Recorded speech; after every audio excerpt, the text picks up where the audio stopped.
What if I told you that saying yes in a negotiation might actually mean you're losing? Chris Voss, a former FBI hostage negotiator, spent years negotiating with terrorists, kidnappers, and criminals.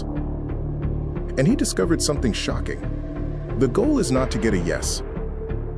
It's to get a "that's right." Because when someone says "that's right," it means they feel understood. And that's when they drop their guard. One of his most powerful techniques is called mirroring. It's simple. You repeat the last few words the other person just said. Not to copy them, but to make them talk more. People love to feel heard, and the more they talk, the more they reveal. Another key idea is this: never split the difference. It sounds fair, it sounds logical, but in reality, compromise often leads to bad deals for both sides. If you split the difference, you're leaving value on the table. Great negotiators don't meet in the middle. They reshape the deal. They guide the conversation without forcing it. Another powerful tool is labeling. You identify the other person's emotions and say them out loud. It sounds like you're frustrated. It seems like this is important to you. And something interesting happens.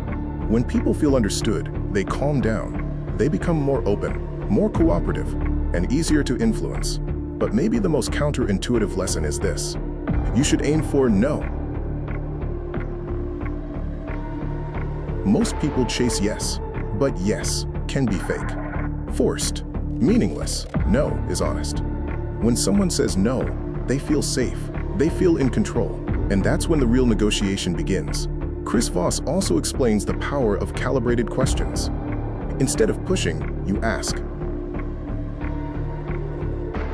how am I supposed to do that? What's the biggest challenge here?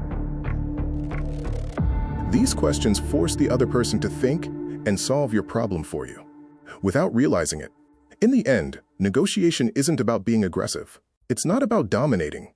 It's about understanding human psychology, listening more than you speak, and guiding people without them feeling controlled. Because the best negotiators don't force outcomes. They create them. And once you understand these principles, you'll start seeing every conversation differently. At work, in relationships, in everyday life. Because negotiation is everywhere.